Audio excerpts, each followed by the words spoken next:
She's not your grandma. She's just the babysitter. She works for us. That's what I heard my daughter-in-law Camille whisper to my grandson Ethan right in front of me while pretending I hadn't entered the room. Ethan looked up at her, confused, his 7-year-old fingers still sticky with cake frosting. "But she tucks me in at night," he said, "and she smells like Nana's house." Camille laughed, not kindly. "That's nostalgia, sweetie. Don't let her confuse you. Real grandmas don't beg to stay over. Real grandmas don't cook like housemaids. You have a real life now." My heart didn't just crack, it collapsed. And the worst part, my son Daniel didn't say a word.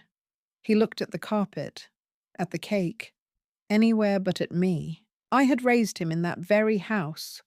I'd sacrificed decades of my life working double shifts as a nurse, pulling money out of nowhere so he could go to college, buy his first car, and even pay for Camille's dream wedding. And now, I was just the babysitter. When did I become the help in my own bloodline? Tell me, what would you have done if you were me? Leave me a comment below with your thoughts, and don't forget to include where you're watching from. I want to know if anyone out there has ever felt erased, forgotten, or replaced like I have. Because this is my story, and I'm finally ready to tell it. My name is Margaret Lane, and I was never just the babysitter.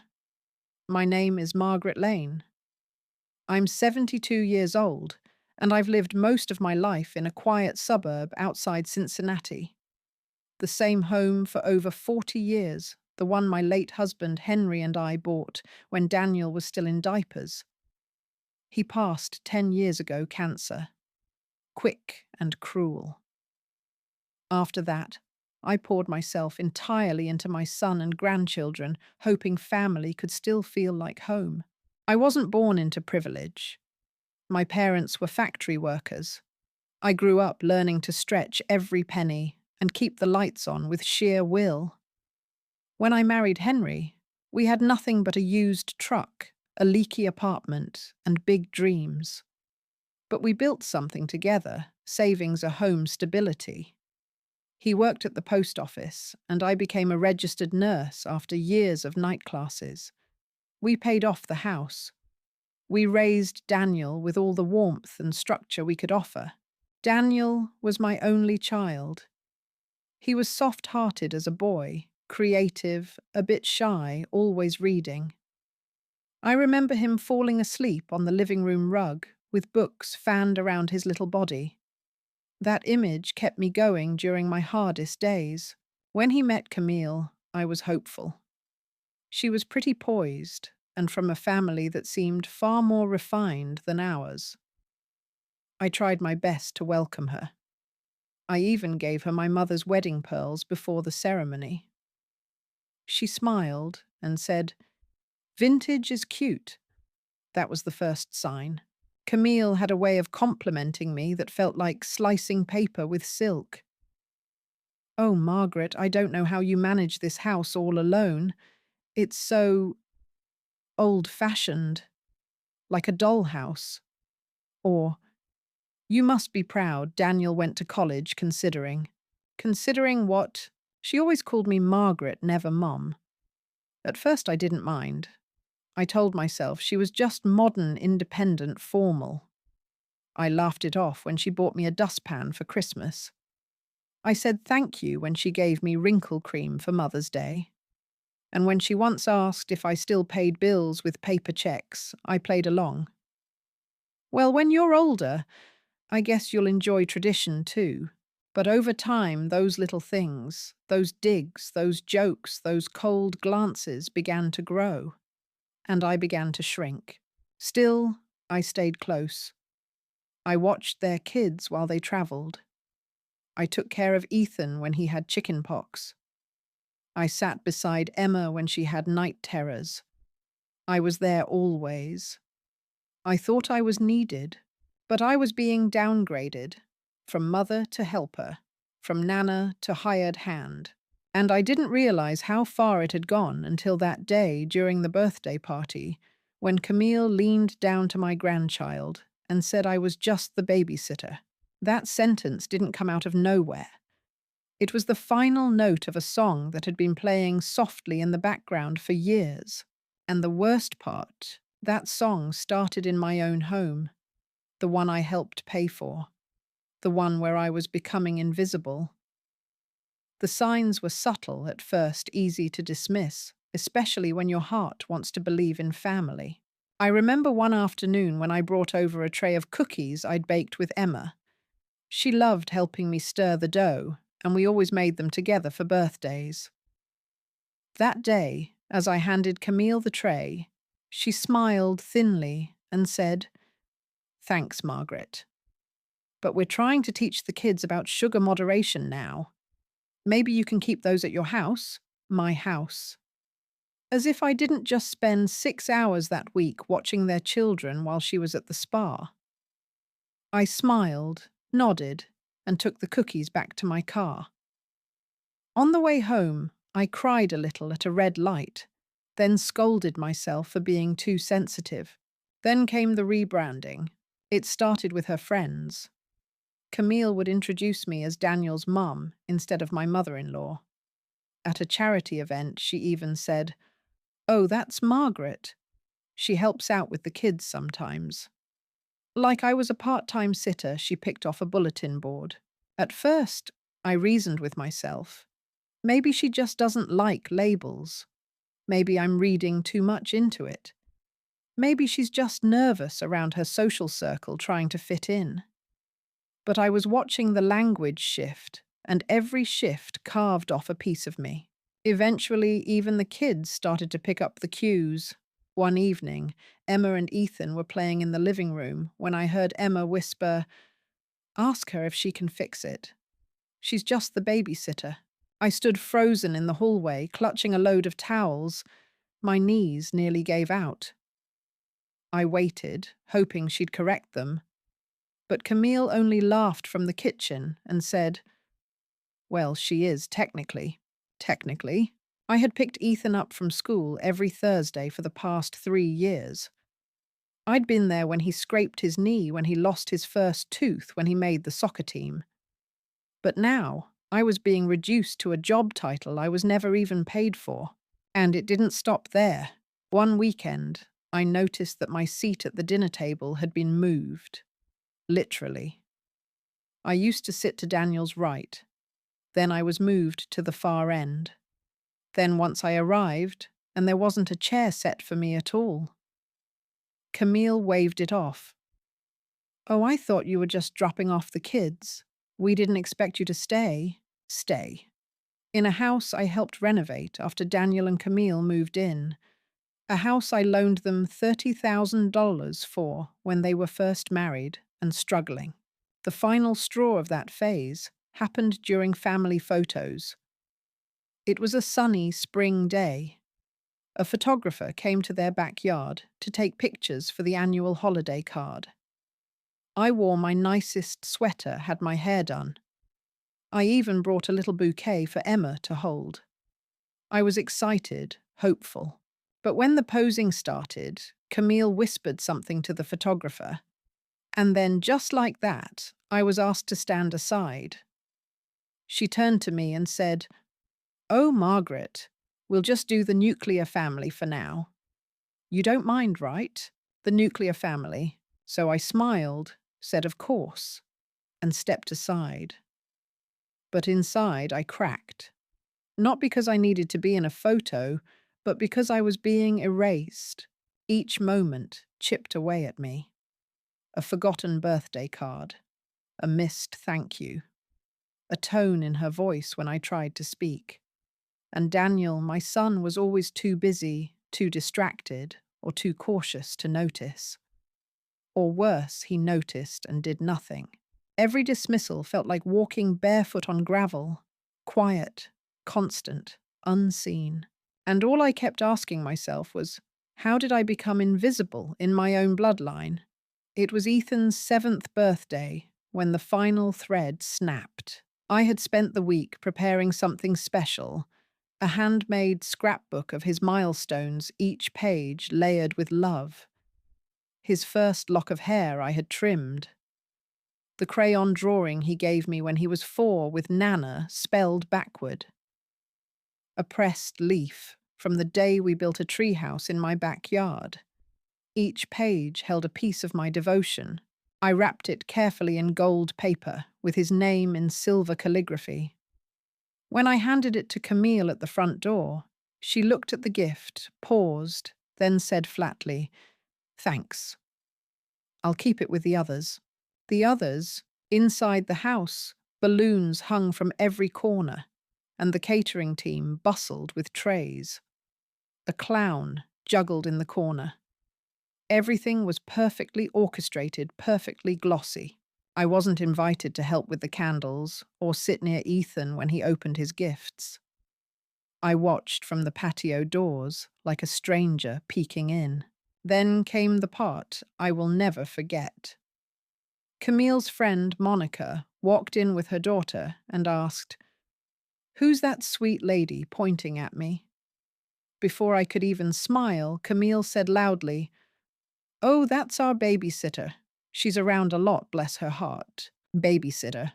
The word hung in the air like smoke. I saw Monica's expression falter. I saw Daniel glance over and then quickly look away. Ethan didn't even look up. He was too busy unwrapping a new drone. I stepped into the kitchen, placed my purse on the counter, and stood there motionless. I was trembling, not with anger, but with loss. I had lost my place. I had lost my name. When it was time for cake, Camille walked up and whispered, "Could you help clean up the plates? Margaret, the kids, spilled juice." My hands were shaking so badly I dropped a fork. She sighed and said, "It's okay, I'll have one of the staff do it." I nodded and turned away. That night, I went home and opened the scrapbook I had made.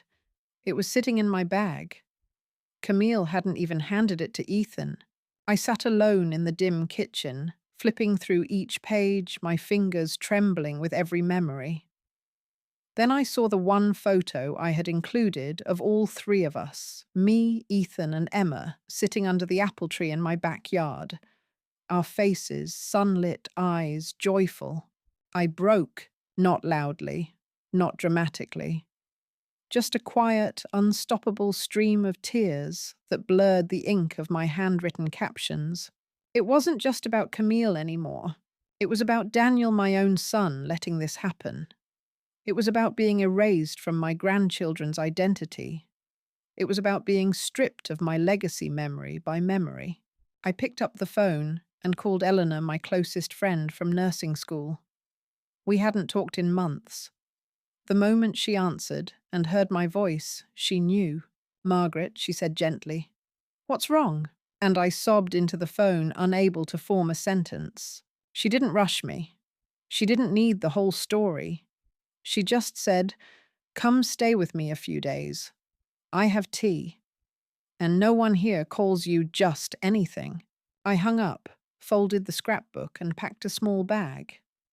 I left the house where I had babysat my own legacy, and for the first time in years, I chose not to ask permission, because something deep inside me had shifted, and though I didn't know what came next, I knew I would never be invisible again.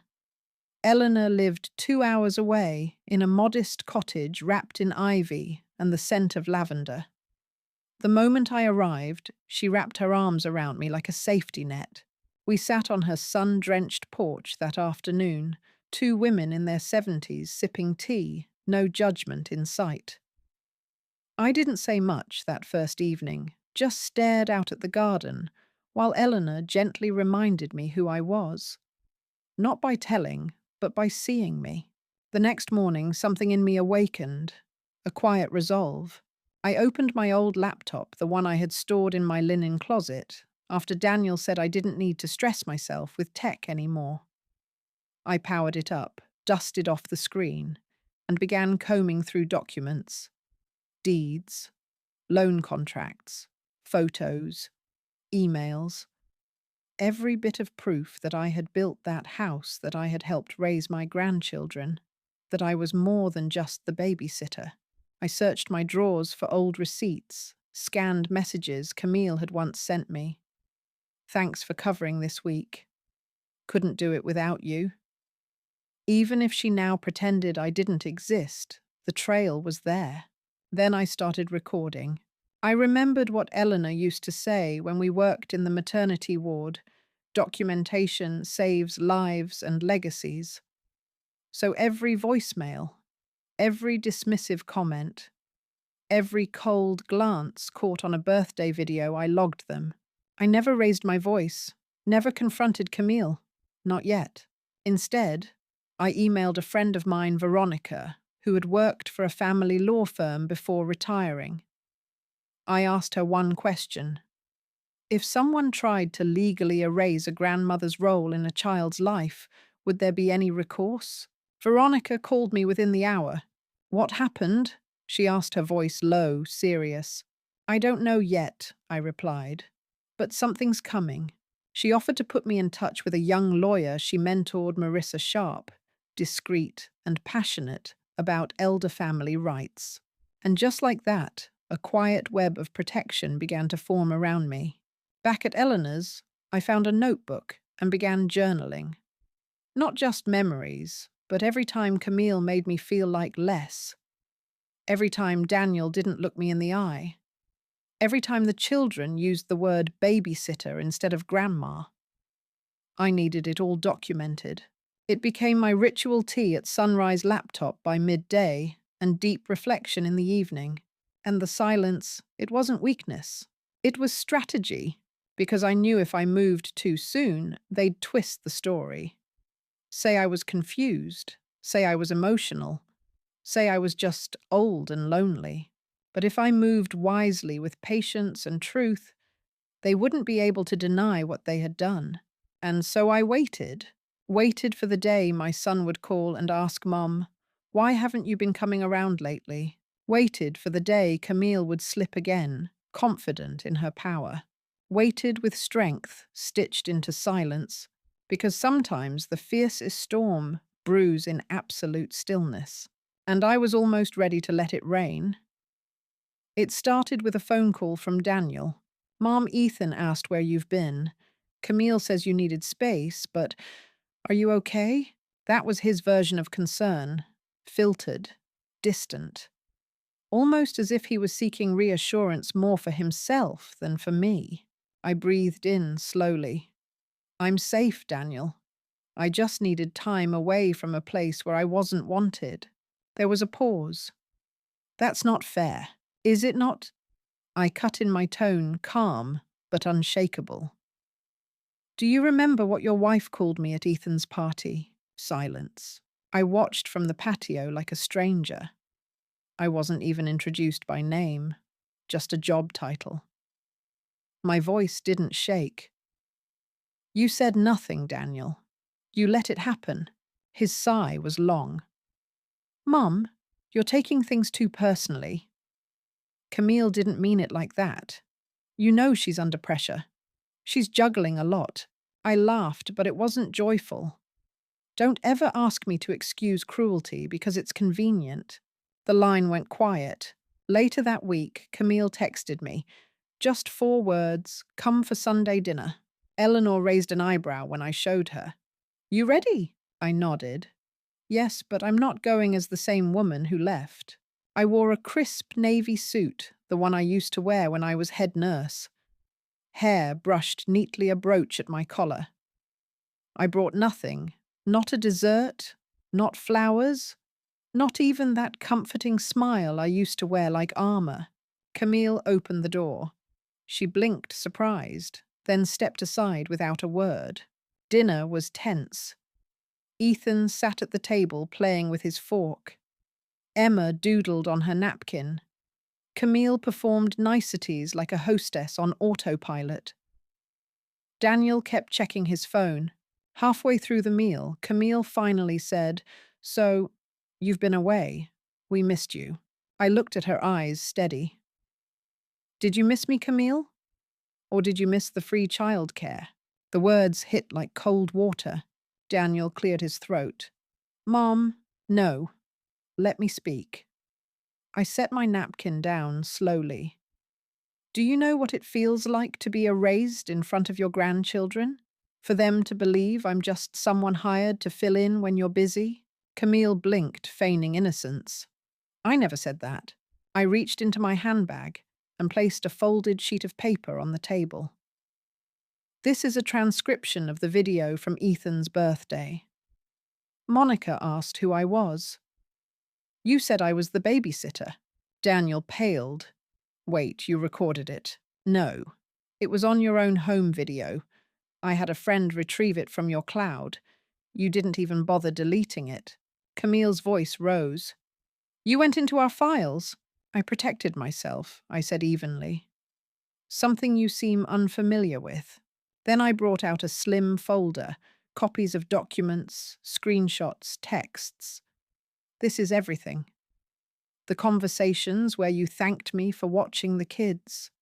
The times you scheduled me without asking.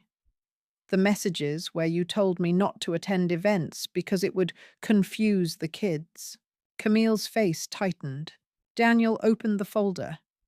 What is this? Evidence, I said quietly, of how I went from being a grandmother to an unpaid servant in the home I helped you purchase. Evidence I've given to my attorney. Daniel's face turned ash white. You got a lawyer? Yes. I turned to Camille. And if you don't stop rewriting my identity to suit your comfort, I will make this public. Camille's chair scraped against the floor as she stood. This is insane. No, I said, standing with her. This is overdue. Emma looked up from her napkin. Grandma, I smiled gently. Yes, sweetheart. She looked confused. Why did Mommy say you don't like us anymore? I froze. And so did Daniel. Camille's jaw tightened, but she said nothing. I turned to my son. Do you still believe I'm taking things personally? He looked shattered. I didn't wait for them to excuse me. I picked up my bag and walked out. Not angry, not broken, but finally seen. And from that moment on, the silence was over. Now came the reckoning. The morning after that explosive dinner, I sat on my friend Eleanor's porch, sipping tea, the legal folder open beside me. I had spent a sleepless night not regretting a word I said, but deciding what I'd do next. Eleanor leaned over. You've spent decades giving Margaret. Now it's time to stop bleeding for people who only call when they want something. She was right. That afternoon, I met with my lawyer again. A sharp woman named Daria, who didn't blink when I told her I wanted to cut Daniel and Camille from access to all the family investments I had quietly kept in my name. They didn't even know half of what I'd done to protect their financial future. College funds, emergency trusts. Even the deed to the summer cabin they'd assumed had been sold long ago. They don't own it, Daria asked, raising an eyebrow. No, I replied. I never filed the transfer papers. My husband and I agreed we'd hold the deed until we knew they could respect it. Daria smiled. Looks like that day never came. Within a week, accounts were frozen. Automatic payments stopped. Camille messaged me in a frenzy when she realized their children's tuition account wasn't processing. Camille. Why is Ethan's school calling? You said that fund was covered. I no longer work for the family. Perhaps you should speak to your accountant. The fallout came swiftly. Daniel drove to Eleanor's house, unannounced, pacing like a trapped animal. Mom, Camille's freaking out. The school's demanding a new payment plan. And the cabin, what's going on? I met his eyes for the first time in years without flinching. I'm done funding my own erasure, Daniel. That was my line. You let her cross it. He threw up his hands. You're punishing us for something, Camille said in passing. No, I said. I'm protecting myself from people who expect love to come with a ledger. Then came the most painful part. I changed my will. For years, Daniel had been listed as the sole executor and primary beneficiary. Quietly, carefully, I restructured it. My lawyer drafted a clause leaving a trust for Ethan and Emma, but bypassing their parents entirely. Instead, I appointed my goddaughter Tessa, who had visited me every Christmas without fail, who called me auntie, even though we weren't blood. She'd cried when I told her. "Are you sure?" I nodded. "I need someone who sees me, not what I can give." The final act, I filed a cease and desist against Camille for using my name and likeness in a parenting blog post where she described a very dedicated elderly nanny who helped raise my kids for free. She hadn't used my full name, but the implication was loud. I made sure the legal letter was hand-delivered, signed, documented. From that moment on, the power shifted. They couldn't reach me through guilt or entitlement or manipulation. And for the first time in years, I wasn't afraid to say no. I was not their help. I was the woman who built the house they lived in, and I had finally walked out with the keys. The silence that followed wasn't empty. It was expansive. For the first time in decades, I wasn't answering to school pickups, last-minute dinners, or guilt-laden calls. My phone stopped buzzing. My calendar, once filled with urgent favors, sat blank. And oddly, I felt free. At Eleanor's suggestion, I joined a writing circle at the local community center. "You have too many stories to keep locked inside," she'd said. I didn't plan to share anything personal. But one day, without realizing it, I found myself reading a passage aloud about a grandmother who gave everything until she realized she'd forgotten to save something for herself. The room fell silent. A woman named Helen wiped her cheek. "That was me," she whispered. The next day, she brought cookies to class. A week later, 3 of us began meeting for brunch every Sunday, Helen, Lydia, and me. We called ourselves the Silver Hours. We laughed more than we cried, which surprised us all. I pulled out my sewing machine for the first time in 15 years. I'd forgotten how calming the rhythm was. I stitched quilts for a shelter Eleanor volunteered at, and one day a young woman asked if I could teach her. I said yes. Then another joined. Then another. Without intending to, I had started a small class every Thursday afternoon, Threads of Strength. It wasn't just sewing, it was storytelling, healing. We stitched while sharing wounds and patching ourselves back together. Meanwhile, my lawyer Daria called. "I have a question for you." "Yes.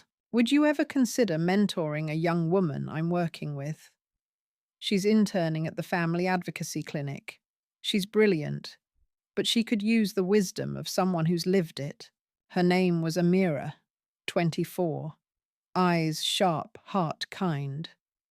When I told her about the summer house deed and the erased title of grandmother, she didn't blink. "I want to help women like you protect themselves," she said. "Before it's too late." One afternoon, she stayed late at the cottage to help me scan old documents. She paused at a photo of Daniel as a child, arms wrapped around my neck, icing smeared on both our faces. "You were everything to him," she said quietly. I nodded. "And somehow I still am. Just not the version he wants anymore." And yet I didn't feel broken. With each quilt, I finished each story I heard from women like me, each document I filed or letter I signed to secure my autonomy. I felt stitched back together.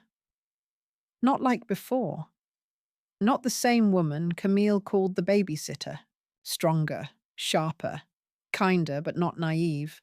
I moved out of Eleanor's guest room and into a rented studio near the town square. Modest. Sunlight poured in every morning through the wide windows. I bought my own groceries, brewed my tea, and sometimes caught myself humming again. That's when I realized something important. Camille may have taken my title in the family, But she hadn't taken me. I had reclaimed myself. And in doing so, I had built a new legacy. It was a chilly Tuesday morning when I received the letter unmarked, folded into an envelope with no return address. Inside a crayon drawing of a woman holding hands with two small figures. Underneath it, to Nana Margaret. I miss you. I stared at it for a long time, my fingers trembling. I knew that handwriting. Emma! She was only 7, and she still remembered. Tears came before I could stop them. I'd locked away the ache of losing those everyday moments, the bedtime stories, the pancakes shaped like animals, the whispered secrets only grandmothers heard. I had told myself they would forget me. But maybe they hadn't. I held the picture to my chest, then called Daria. I want to challenge custody, I said, my voice shaking. Margaret, are you sure that's a serious move? It's going to make people talk. I'm not doing it for revenge.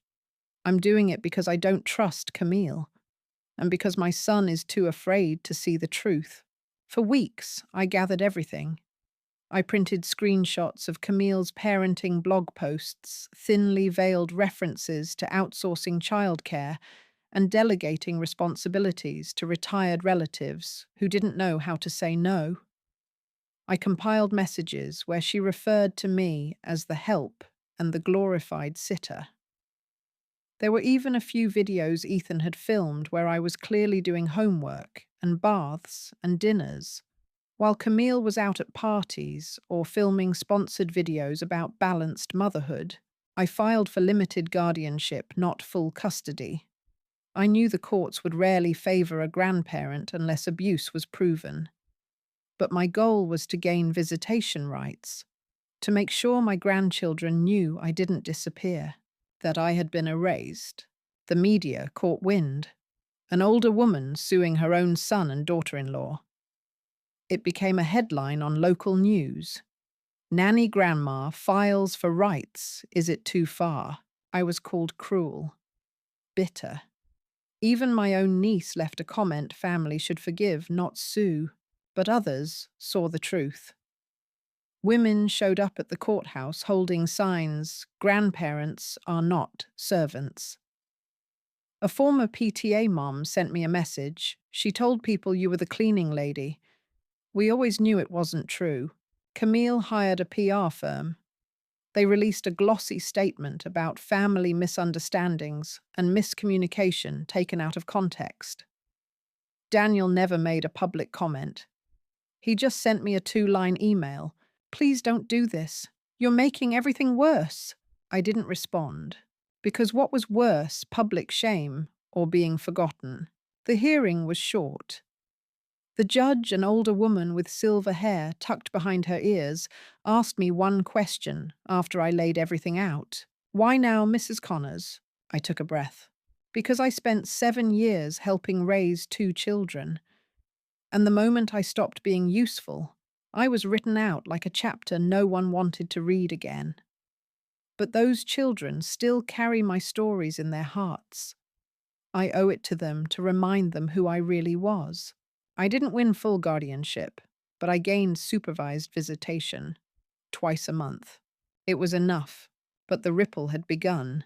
And with it came the question I whispered to the mirror one evening, staring at my own tired reflection. Did I go too far? Tell me, if you were me, would you have done the same?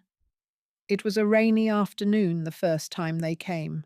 Emma and Theo stepped out of the back seat of a county vehicle, escorted by a soft-spoken counsellor named Meredith. They clutched small backpacks and wore confused, tentative expressions, like visitors in a land they used to call home. I opened the door, trying to hide my nervous hands behind the frame. "Hi," I said softly. Theo blinked up at me. "Are we sleeping over?"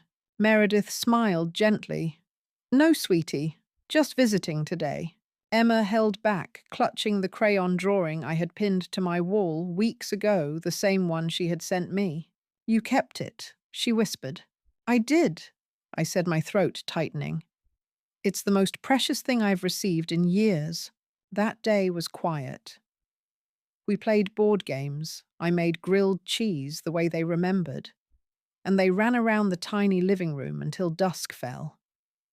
But it wasn't the noise or the hugs that stayed with me. It was the moment, just before leaving, when Emma turned back and whispered in Theo's ear. He nodded, then said aloud, "You're not the babysitter." I knelt down, tears already stinging. "No, sweetheart," I said. I never was. In the weeks that followed, our visits continued. They brought drawings, stories from school, and occasionally tiny questions like, "Why don't you live with us anymore?" I answered honestly, but gently. Because sometimes grown-ups forget how important something is, until they lose it. One day I ran into Daniel outside the courthouse. He looked thinner, hollow-eyed. "Can we talk?" he asked. We sat in a nearby cafe, neither of us touching our drinks. "I'm sorry," he finally said, voice breaking. "I should have stopped it. I saw what was happening, and You chose quiet," I said. And quiet gave Camille permission. He didn't argue. He only nodded. "I miss you," he said. "The kids miss you more." "I'm still here," I replied. "But not to be erased again." He nodded again, slowly. Understood. I didn't move back in. I didn't agree to return to the way things were. Instead, I walked out of that cafe into the drizzling rain, head held high. A few weeks later, I was speaking at the community center during a storytelling night. Afterward, a young woman approached me. She was clutching her purse like it was a lifeline. "My name's Sophia," she said. "I think my mother-in-law needs to hear your story. She hasn't spoken to us in years." I handed her a printout of my essay, The Invisible Grandmother. "I hope it helps," I said. "But more importantly, I hope you listen." That night, as I sat at my small desk under the warm lamplight, I picked up my pen and began writing something I never thought I would. I am not the help. I am not the nanny. I am not the old woman in the background of a carefully curated life. I am Margaret Connors. And I remember everything. I remember love, sacrifice, betrayal, and silence. I remember who I was before I was erased. And now I choose to never be invisible again. I smiled, breathing deeply. I didn't need the house. I didn't need the old titles. I had reclaimed something far more powerful, my name, my story. And as I wrote the last line, the one that would live on in the hearts of every woman who'd ever been discarded like a shadow, I whispered it aloud. I didn't choose the house. I chose not to be erased. I am Margaret Connors, and I have returned. Have you ever been pushed out of a home you helped build, forgotten by the very people you once raised, erased like a shadow from your own family's photo? Then I want to hear your story. Tell me in the comments. Where are you watching from? And what would you have done if someone told your grandchildren you were just the babysitter? Your words might help another grandmother who's silently crying in a guest room tonight. And if this story moved you, if Margaret's journey reminded you of someone in your life, or maybe even yourself, then don't forget to hit that subscribe button. There's more to tell, because every invisible woman deserves to be seen, and her story deserves to be heard. Subscribe for the next chapter. You won't want to miss it.